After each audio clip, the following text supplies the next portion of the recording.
Dr. Naomi Wolf, of course. And I really have to thank you. You put in a lot of work.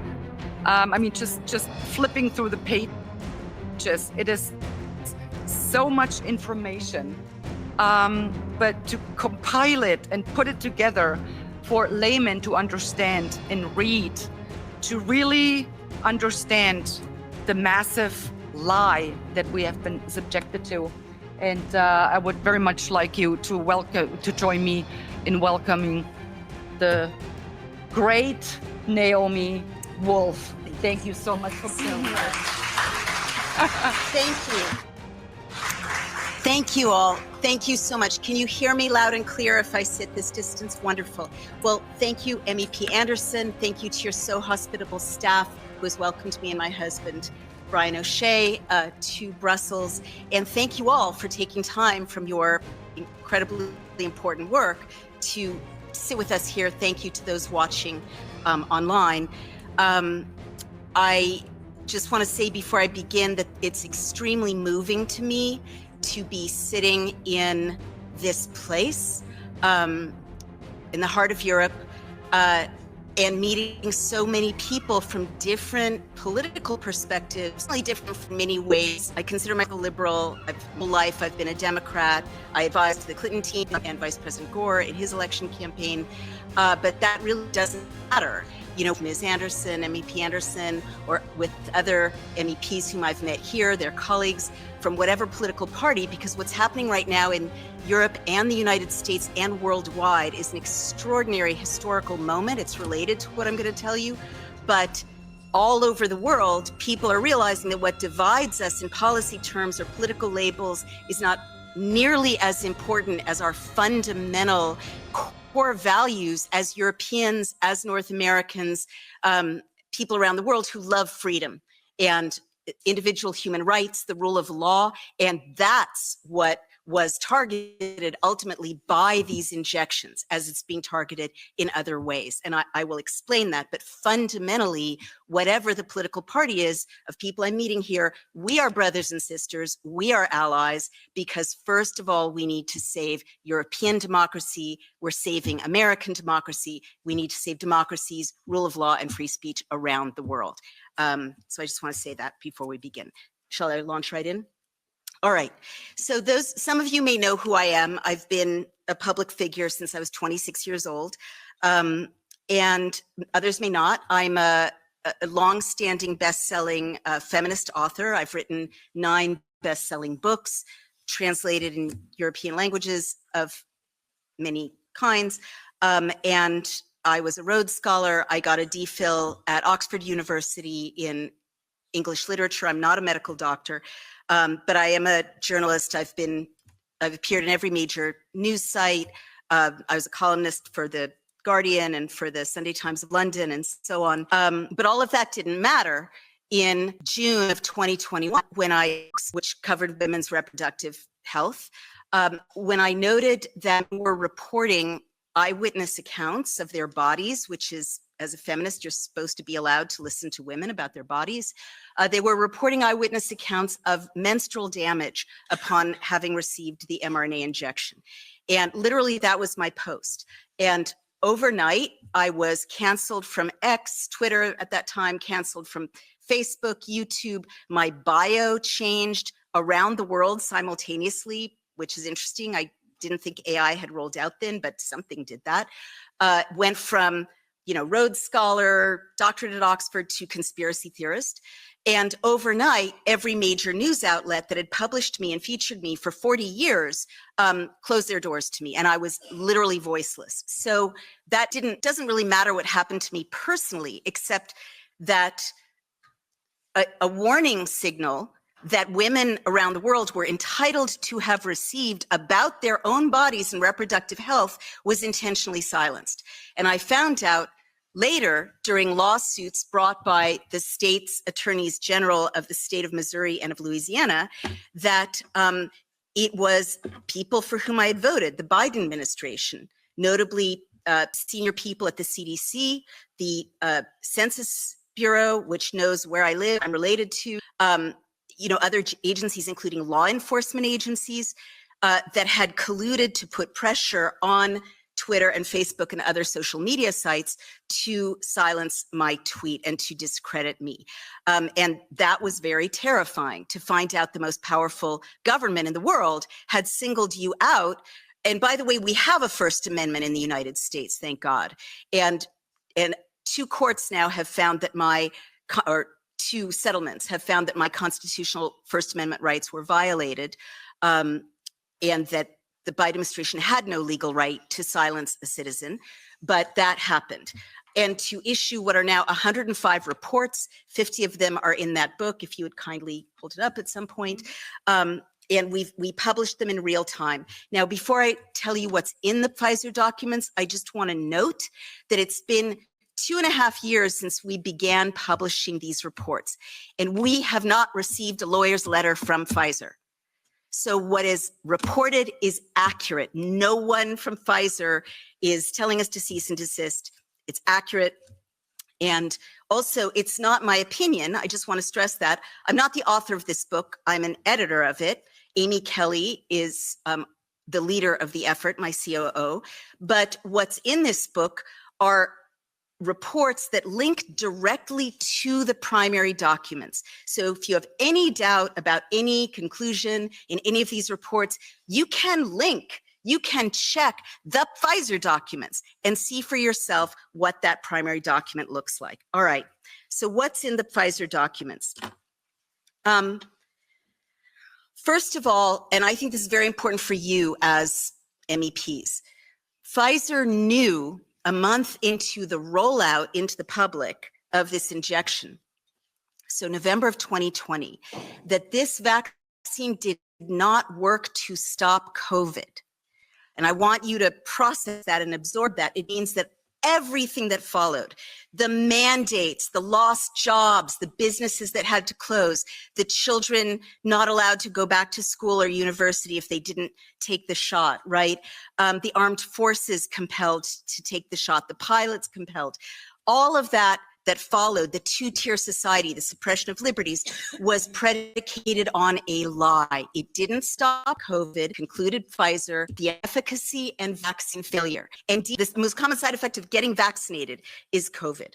In fact, in the Pfizer documents, there are charts showing that the materials, the spike protein, the mRNA, the lipid nanoparticles, which is a petroleum byproduct, rather polyethylene glycol, a petroleum byproduct surrounding lipid nanoparticles, an industrial fat. They didn't stay in the deltoid. They biodistribute within 48 hours, and they leave the injection site and biodistribute to major organs throughout the body. They cross the blood-brain barrier. You may have noticed personality changes in some of your loved ones who took this injection.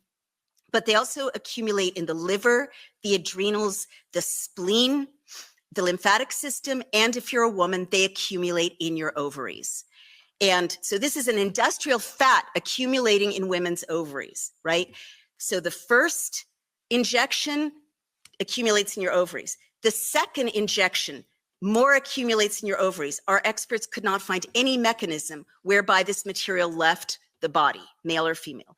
So by the first booster, people are already reporting when they do surgery on vaccinated women that they're fully blocked ovaries, okay, as well as other kinds of damage. Pfizer knew that. Pfizer knew that they had to hire 2,400 full-time staff in order to process the reports of serious adverse events they were already starting to receive. And indeed, within the Pfizer documents, it's a period of time, end of November of 2020 to February of 2021. Well, that tallied up over 42,000 serious adverse events. Many individuals had multiple serious adverse events, and just an overwhelming number of side effects that were not fever and chills, but in fact, things you were not told about. So the number one side effect in the Pfizer documents is something called myalgia, which is muscle pain. How many people do you know who just feel bad? Well, Pfizer knew they would feel bad. Doctors are baffled, myalgia. The second most common side effect is joint pain, because these injections are inflammatory. And Pfizer knew that. What is arthritis? What is joint pain? Tendon pain, it's inflammatory. How many people do you know who are limping or had to have knee replacements, hip replacements, shoulder replacements? Young, healthy people, many of them. Pfizer knew. The third most common side effect, as I mentioned, is COVID. But after that, there is a catastrophic industrial scale tallying of horrifically serious side effects, notably heart damage, myocarditis, pericarditis, problems with the aortas, a great deal of blood damage, thrombotic thrombocytopenia, blood clots, lung clots, leg clots. These liponanoparticles create clotting in the body. Everyone knew that about lipid nanoparticles before this mRNA, who worked with them. Florid neurological events. Our experts found that the lipid nanoparticles strip the myelin sheath from nerves, which is how electricity is conducted in a nerve impulse. So, of course, you're getting tremors. How many people do you know who now have tremors? You're getting Guillain-Barré. You're getting dementias, epilepsy-type seizures, horrific neurological events. And also autoimmune disorders of all kinds, lupus-type disorders, because now we know these injections damage the immune system. Also things that would surprise you, a huge amount of eye damage, blindness, eye damage of all kinds. And in addition to all of these side effects, miscarriages, I'll get into the reproductive damage, 1,200 deaths in 3 months. And these are not statistically random people who happen to have died. They were old, they had prior conditions. 1,200 deaths that doctors let Pfizer or the authorities know needed to be recorded because there was some causality they were concerned about. Other smoking guns, you call this the smoking gun. 2 of our reports show, in my view, causality. Half of the liver and the stroke serious adverse events took place 48 hours after the injection, including deaths. Pfizer knew this. Okay. Pfizer knew by April of 2021 that minors were being injured by this vaccine, specifically myocarditis and pericarditis, heart damage. Never before have we had healthy young dropping dead on play, but what Pfizer knew was that 35 minors had sustained heart damage. Indeed, one of the most scandalous things that our work has surfaced is that the FDA knew, the CDC knew, Dr. Walensky knew by April of 2021. The Israeli Ministry of Health was trying to tell the CDC and the Biden administration that minors were having their hearts damaged. And instead of, we did a Freedom of Information Act request to for the Biden records at that time, mentioning myocarditis. And we found that there was active conversation, including to POTUS, right, surfacing all the way up potentially to the White House, 15 White House staffers, Dr. Walensky, Dr. Fauci, the head of HHS, all on these communications where they were talking about myocarditis in minors following the shot. But instead of saying, we have to pull this, we have to tell the parents of America, and by extension the world, that they must save their children and young adults from this risk, they were deciding how to spin a cover-up, and they issued a 17-page document that even after the FOIA is completely redacted, which was a script that they used to spend the next 3 months of summer telling parents to get their minors injected. And indeed a big influencer TikTok campaign encouraging young adults and minors to get injected. And they knew that kids would sustain what is often deadly heart damage from these injections. They knew. And in fact, Senator Ron Johnson, now under this administration, is using our work to unredact those documents and to shine a light on that cover-up. He had hearings about it. Pfizer knew all of these things, but all these side effects, all this damage isn't the most shocking, surprising thing in the Pfizer documents. And I'll tell you what is. You know, COVID is a respiratory infection. So you would expect a lot of information in Pfizer documents about lungs, about oxygen levels, about mucous membranes. No, there's almost nothing about respiratory issues in the Pfizer documents. What there is a 360-degree obsessive focus on ruining human reproduction. Sperm, ruining fallopian tubes, ruining ova, ruining placentas, ruining fetuses in utero, ruining the birth process, ruining lactation. That's what they were studying. That's what they were focused on. Why is that? Why did they take male and female rats, male vaccinated, female unvaccinated, mate them, sacrifice the rats, and examine the cells of their sex organs for a respiratory infection? Why is that? Overwhelmingly, the focus is on ruining human reproduction. So let me just give you some examples. They knew, as I mentioned, that it blocks the ovaries, which could contribute to the menstrual damage that I mentioned.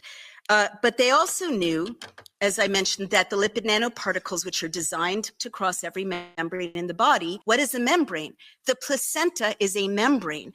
The lipid nanoparticles traverse the placenta of women who were told in my country to get this injection during their pregnancies, violating decades of knowledge about how to not hurt babies in utero, right? You don't give the pregnant woman anything. But women were told to inject this, traverses the placenta. It causes calcifications in the placenta, which prevent the baby from getting nutrients and oxygen. And in fact, in my country, midwives independently are reporting to me, leaking to me as a journalist. When you have multiple independent reports, there's a story there that babies are being born early because the placentas cannot grow normally. And people are nodding. They're seeing the same thing, no doubt, in Europe, or there are reports of it. The placentas are flat. They send me pictures, not normal, supplied with blood and oxygen. And so babies have to be delivered early. So standard. Well, it's not that easy to deliver a baby from a mother whose placenta has been impaired. Placentas are falling apart in the delivery process. What does that mean? It means women are hemorrhaging during childbirth or retaining part of the placenta, which is so dangerous. And so maternal fetal mortality, women dying in childbirth in the West, which had largely solved this deadly problem of the past in other parts of the world, is up by 40% since the injections. Pfizer knew. Pfizer knew that the lipid nanoparticles would go into the baby. And again, what's a membrane?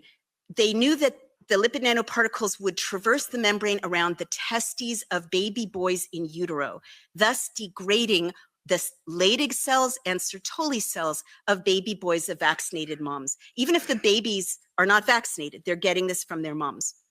So what does that do? Sertoli cells and Leydig cells are the factories of masculinity.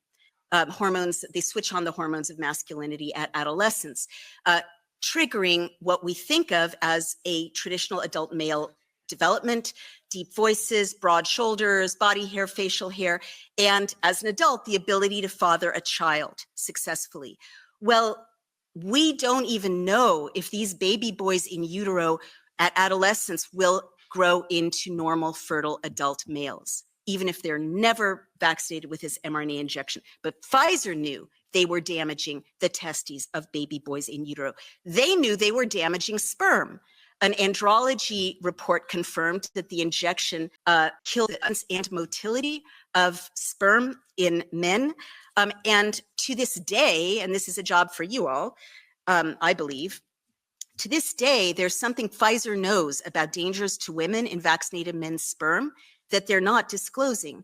In the Pfizer documents, there's a warning to men who are subjects of the study not to have intercourse if they were vaccinated with unvaccinated women of childbearing age, and if they did, to use 2 reliable forms of contraception.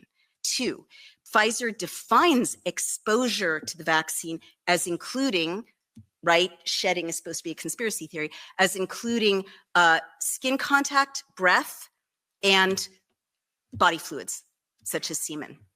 And to this day, we don't know what that is, right? We know that women, anecdotally, are having horrible cramps, real problems with when they have intercourse with vaccinated husbands. We don't know why Pfizer said don't do that. I can tell you one hypothetical a little further on.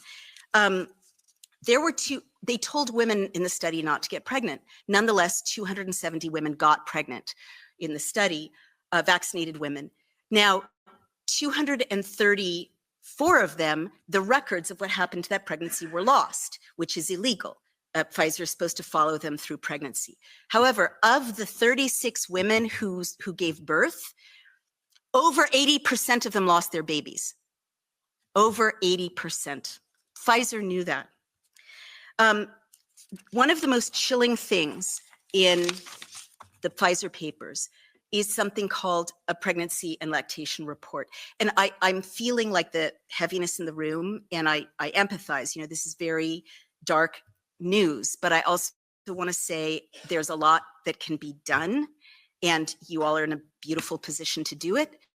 So please bear with me for the rest of this darkness, because, you know, this is very serious, but there are ways to engage with this information after you have it constructively.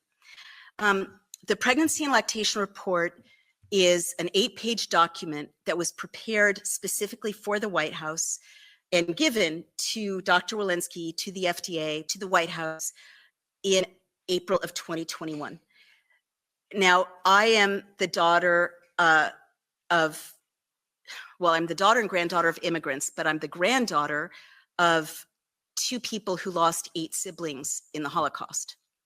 And that's why I'm sitting here with you today, because if that wasn't part of our family's history, I wouldn't understand so clearly the importance of raising these warnings and calling attention to these atrocities. I've written about, and I know it's illegal in Germany, too bad. I'm going to use my American free speech. I'm in a free place. I've studied deeply the history of Nazi medicine. As a result, when I saw the pregnancy and lactation report as a Jew and as the granddaughter of people, part of whose family were wiped out by them, this was a very chilling and recognizable document. It had charts, very scientific, neutral, careful charts. Even superficial students of history, you know why I stress that. These careful charts show horrific damage to women and babies in the pregnancy and lactation report. There is a chart showing menstrual damage to tens of thousands of women, 15,000 women bleeding every day after being injected, 10,000 women having 2 periods a month, 7,500 women having no periods at all, meaning they're totally infertile, 10-year-old girls bleeding upon being injected, 85-year-old women bleeding upon being injected, women hemorrhaging, women passing clots, you know, lives ruined, and certainly fertility ruined. All of it documented meticulously by Pfizer in the pregnancy and lactation report, which went to the White House and to Dr. Rochelle Walensky and the FDA. I'm quite sure if you investigate, you will find comparable charts that went to your leaders across Europe, because they were all on the same page. But I'm getting ahead of my story. Also in the pregnancy and lactation report is a chart showing that they experimented on babies and they knew it, and they experimented on at least 3 babies to death, okay? This showed that babies who were nursing from vaccinated moms, these ones had vomiting, and these ones had edema, which is swollen tissues, and these ones had fever, and these ones had failure to thrive. They couldn't gain weight. These ones were inconsolable. I can never get that out of my head. One poor baby went into convulsions after nursing from a vaccinated mom, and then was rushed to the ER and died after multi-organ system failure. Her whole system shut down. What did they know? What is breast milk made of? I learned this in this process. It's made of out of the building blocks of lymph and blood. And so the lipid nanoparticles, the polyethylene glycol that are in the blood and lymph of vaccinated moms are turning into poisoned milk that is poisoning their babies. And Pfizer knew it. And to this day, the women of Europe don't know it. The women of America, for the most part, don't know it, unless they happen to have heard me or come up on this book. And so they're so at risk. And nursing, which is such an important part of human development and bonding and the immune system, has gone from 34% of all babies and moms to 14% of all babies and moms. And babies' first experience, I think we're going to see the damage of this in a generation, of human intimacy is poisoned nourishment now, and they don't have the words to say it to their moms or dads. But Pfizer knew. So this went to the White House, and 3 days later, on April 23rd, 2021, Dr. Rochelle Walensky, a mother, I should note, gave a White House press conference to the people of my nation saying, with this in hand, there's no bad time to get your COVID mRNA injection before you get pregnant, during your pregnancy, or after your baby is born. She said that, knowing this. Lastly, in the pregnancy and lactation report, 2 babies died in utero, and Pfizer concluded that they died due to, quote, maternal exposure to the vaccine. So Pfizer knew that they were going to kill babies, that they were killing babies, and put them at risk. I was just in Iceland. They are not at replacement levels for their own population. They now have 1.5 live births for every couple of 2 Icelanders. The Icelanders will be extinct over time, God forbid, unless this can be reversed, unless we can study and treat the infertility that Pfizer and their allies brought about. So to conclude, because I know we need to take questions, why I have concluded very reluctantly that we can't attribute these horrors to, corporate greed, people moving too fast. If someone tries to tell you that, they're lying, right? If it was corporate greed, then month 1 or month 2 of seeing these deaths and side effects, Pfizer would have pulled, and your authorities would have pulled, Britain's authorities would have pulled, Canada's, Australia's, this technology.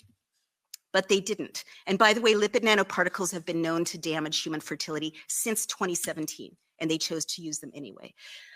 No, you can't conclude that this is an accident. You have to conclude, since year after year after year unfolded, knowing this damage, that Pfizer knew, your elected officials knew, your public health authorities knew. This is my speculation. I await an investigation. Our public health authorities knew, our elected officials knew, the FDA knew. There was collusion at the highest levels to make this happen. I'd love for it to be an accident or corporate greed, but it isn't. It is a mass murder. And again, I say this deeply knowingly, as a Jew, as the granddaughter of Rosa and Joseph Wolf and all of their lost brothers and sisters.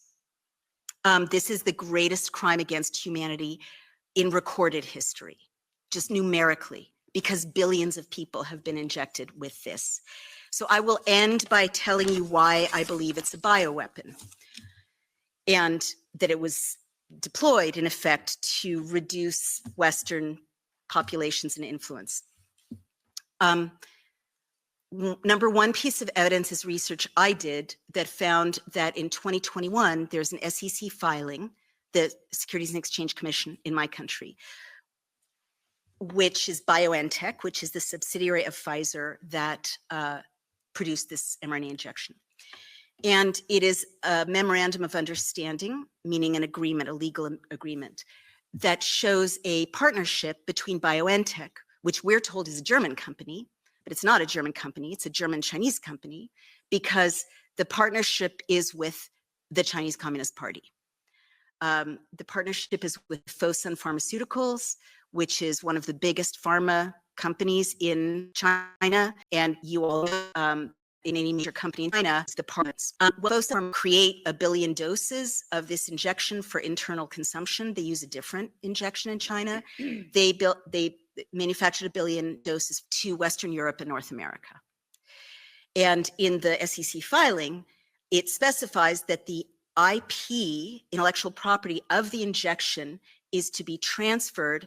It doesn't say to a Chinese individual. It doesn't say to a Chinese company. It says to China.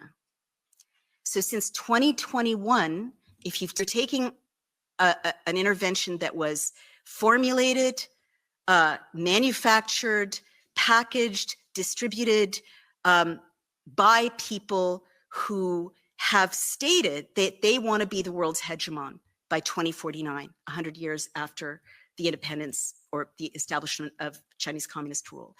And who have made war on the West in many other ways. And I don't think they're working alone. I think, you know, there's alliances at levels that we can discuss, but just from my knowledge that our enemies are making this injection.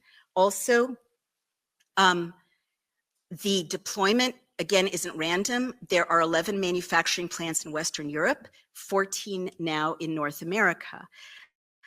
But the side effects are not random. And again, to me as a journalist, rather than as a doctor, this is very important evidence. Of the almost 43,000 serious adverse events in the Pfizer papers, they're not randomly distributed around the world. They're localized in Western democracies. And not only that, but this really caught my attention as a political, greatest number of serious adverse events are in the countries with the most influence in Western democracies. So over 42,000 in the United States, and then after tranches of serious adverse events in European countries in descendant of political importance, population importance. So Germany, France, Britain, Italy, Spain, Greece, in that order. And then all the rest of the world, the other 52 countries of the world combined amount to about 7,000 adverse events. And what I want to tell you is that it's very easy to target the lethality or the damage of these injections by manipulating things as simple as serious damaging particles as Pfizer. But Pfizer has more DNA contamination, as it's been discovered, or by manipulating things as simple as temperature. You remember that it was supposed to be, this material is supposed to be kept very, very cold, and then you stopped hearing about that. The materials coalesce at room temperature and at warmer temperatures. So I can't pursue that, right? This is beyond what's in the Pfizer papers. As a journalist, in spite of being called a conspiracy theorist worldwide, I do what I've always done, which is I stick to the facts. I don't go beyond what the evidence provides.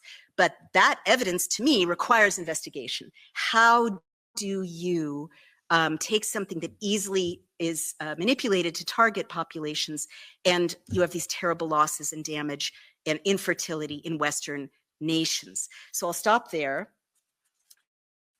We can talk about what I think it means that other plot being mandated. But I will note, if I have a minute to conclude, that if you look with this analysis at who got mandated, certainly in my country, but I believe throughout Western Europe, but in my country, who got mandated, it was our soldiers, our sailors, our Air Force, our special operators, right? Our special ops fighter, next generation, our college students, if they wanted to go back to school, the kids of the elites, interestingly, Ivy Leagues mandated. Who else got mandated? Our healthcare professionals, doctors and nurses, right? Our first responders. The people who were mandated were the people that you need to keep a society functioning if it's under attack. And I do owe a great deal to my husband, who spent many years in the intelligence community, in military intelligence, by explaining to me that there are many ways to make war on a nation, and that not all of them involve bombs and land invasions, and some of them involve subverting or tenderizing the enemy through non-traditional means.